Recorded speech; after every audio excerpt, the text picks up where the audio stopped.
ئەم کاتتان باش بینەرانی خۆشەویستی تەلەڤیزیۆنی کۆمەڵا لە خزمەتتاندا بۆ پێشکەشکردنی هەواڵەکانی ڕۆژی چوارشەممە. سەرەتا سەردێری چەند هەواڵ. سەپاندنی سزای ئەدام بەسەر پەخشان عەزیزی، یان لەدەستانی ژینگە پارێزێک لە کامیێران، برینداربوونی کۆڵبەرێک لە سنووری مەریوان، قەدەغەی چالاکیەکانی پەکەکە لەلایەن دەوڵەتی عێراق، کۆبوونەوەی کرێکارانی شێرکەتی شەسکام لە تەورێز، بەڕێوچوونی دوو کۆبوونەوەی ناڕزایەتی لە ئەردەکان و مارگۆن و خۆپیشاندانی دژبەرانی شەڕ لە تورکیا و ئەمریکا.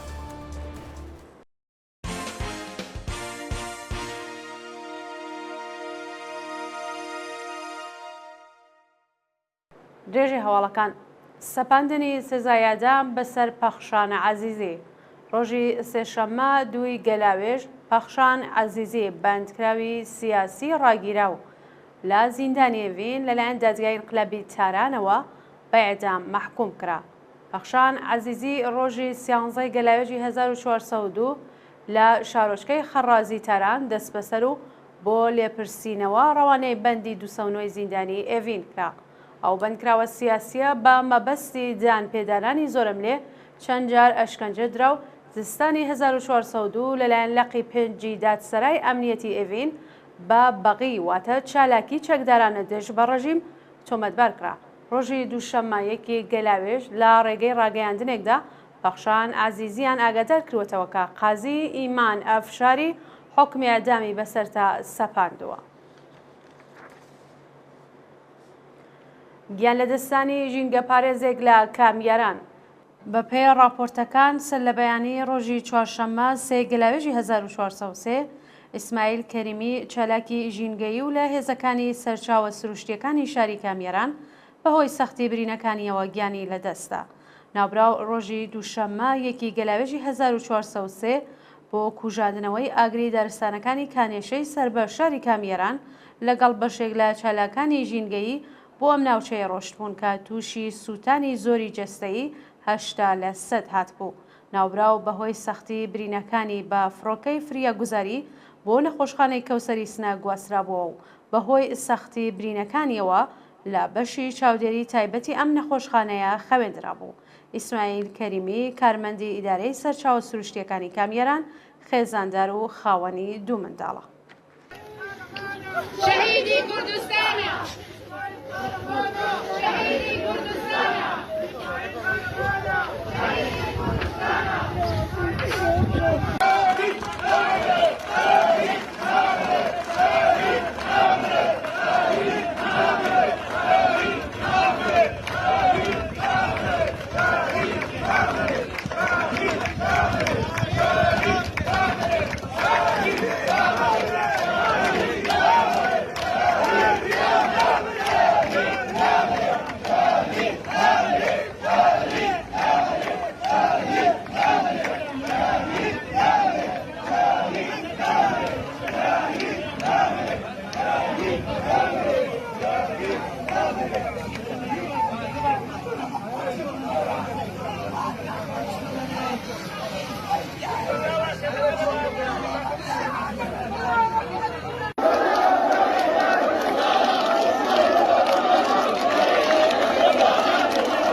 برینداربوونی کۆڵبەرێک لە سنووری مەریوان ڕۆژی سێشەممە دوی گەلاوێژ کۆڵبەرێکی خەڵکی گوندی دووپلەوەرەی مەریوان بە ناوی یاسین ڕاستخانە تەمەەن 22 ساڵ بە تەقەی هێزەکانی ڕژیم لە سنووری مەریوان بریندارکرا.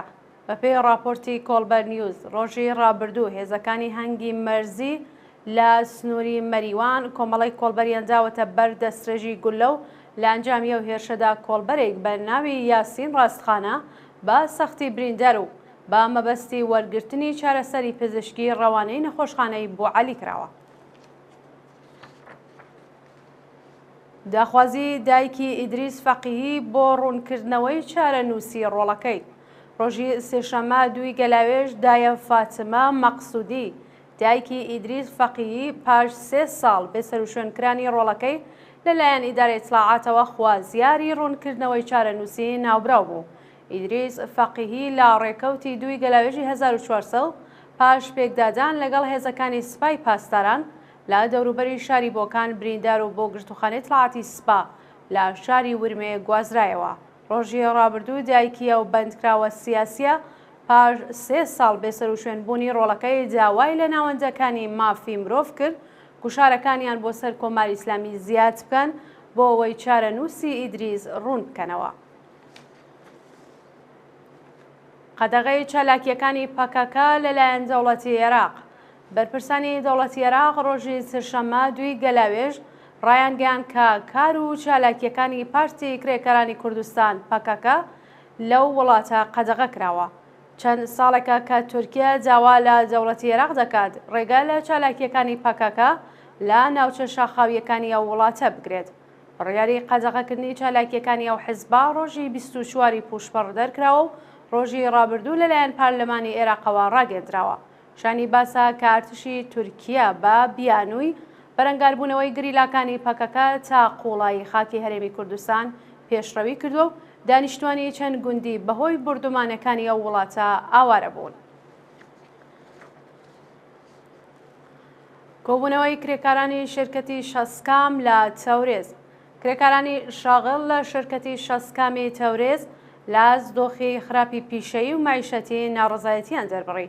بەپێی زانیاریەکان کرێکارانی شرکەتی شەسکام مخابرات و پەیوەندیەکانی ئازەربایجانی شەرقی لاز نەدانی داخوازیە دواخراوەکانیان ناڕازین و داوا دەکەن گەڵاڵەی ڕیزبەندی پیشەکان بۆ پرسنلی ئەو شرکەتە بەکردەوە دەربێت و حەقی بیمەکانیان بە ڕێکخراوی تامینی اجتماعی پەرداخ بکرێت.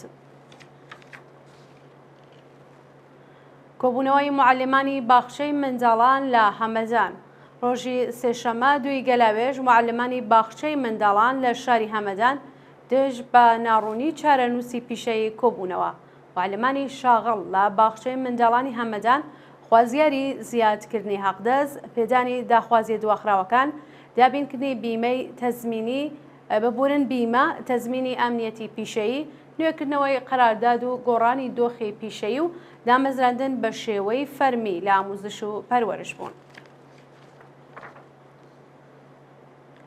بەڕێوچوونی دوو کۆبوونەوەی ناڕزایەتی لە ئەردەکان و مارگۆن ڕۆژی سێشەممە دوی گەلاوێژ دانیشتوانی ناوچەی مارگۆنی سەر بە پارێزگای چوارمەحال و بەختیاری و خەڵکی گوندی پەتەکستانی سەر بە شاری ئەردەکانی یەزد لە ئاسکەمی ئەو چالاکی معدان کۆبوونەوە. بەپێی راپۆرتەکان ژنانی خەڵکی ناوچەی مارگۆنی چوارمەحال و بەختیاری ڕۆژی ڕابردوو بە هەڵگرتنی مەخزەنی ئاو لە بەردەم ناوەندە دەوڵەتیەکان کۆبوونەوە و ناڕزایەتی خۆیان لە ئاست دابینکردنی ئاوی خواردنەوە بۆ دانیشتوانی ئەو ناوچە نیشاندا. لەلایەکی دیکەوە دانیشتوانی گوندی پەتەکستانی سەر بە شارستانی ئەردەکان دژ بە چالاکیەکانی معدان کۆبوونەوە و ڕایانگەیان هەبوونی معدان لە دەوروبەری ئەو گوندە وێڕای تێکدانی ژینگە کارێزەکانی لە ناو بردووە. ناڕزایەتی کارمەندانی ناوەندی بێهداشت لە ڕەفسەنجان بەیانەی ڕۆژی چوارشەممە سەی گەلاوێژ کارمەندانی ناوەندی بێهداشتی ڕەفسەنجان لە ئازنەدانی داخوازیەکانیان کۆبوونەوە. بەوتەی ناڕازیان بەرپرسانی ناوەندی بێهداشت و دەرمانی ڕەفسەنجان هێشتا بەشێک لە حەقدەست و مەزایای ساڵی ڕابردوویان نەداوە و ئەم ساڵیش لە پەرداختی حەقدەستی دوو مانگی ڕابردوو خۆیان بواردووە. بەشداربوانی ئەو کۆبوونەوە ڕایانگەیان بەهۆی نەدانی حەقدەست لە دۆخێکی سەختی معیشەتیدا دەژین و بەرپرسانی ڕژیم هیچ بایەخێک بە ژیان و گوزەرانی خەڵک نادەن. گیان لەدەستان و برینداربوونی سێ کرێکار لە تاران.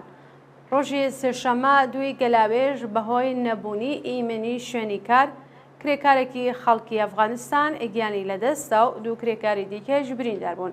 بەپێی زانیاریەکان لە کاتی کەندنی چاڵاوی ئاوەڕۆ لە شەقامی کرمانی جنوبی تاران بەهۆی ڕوشونی زەوی سێ کرێکار لەژێر دار و پەردوودا گیریان خوارد و بەهۆیەوە کرێکارێکی خەڵکی ئەفغانستان گیانی لەدەستا و دوو کرێکاری دیکەش بە سەختی بریندار و ڕەوانەی نەخۆشخانەکران.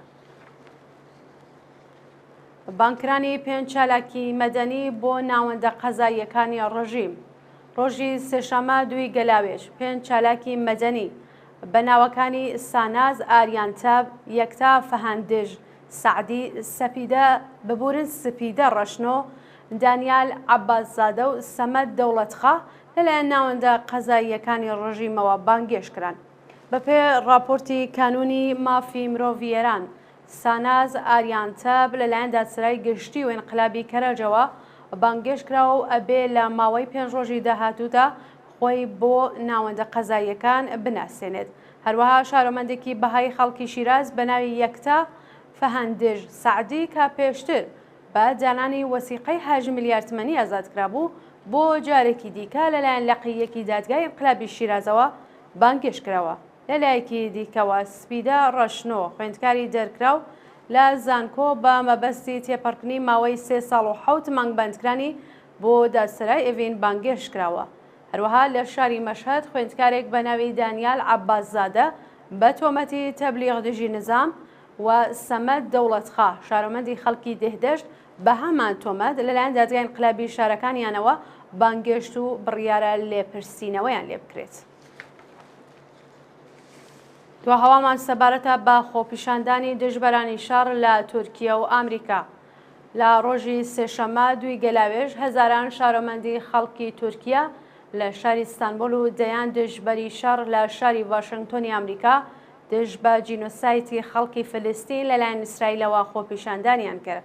بەپێی راپۆرتەکان هەزاران شارۆمەندی تورک لە شاری ئیستانبول دژ بە دەوڵەتی ئیسرائیل و پشتیوانیەکانی ئەوروپا و ئەمریکا لە جنایەتەکانی ئەو دەوڵەتە لە غەزە ڕژاونەتە سەر شەقام و خوازیاری ڕاگررتنی دەست بەجێی شەڕ و ڕاگەیاندنی ئاگربەستی هەمیشەی بوون.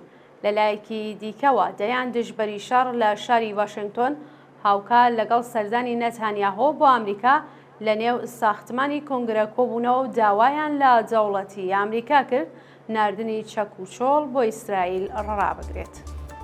بەڵێ عەزیزان هەواڵەکانتان پێشکەشکرا هەر شاد بن.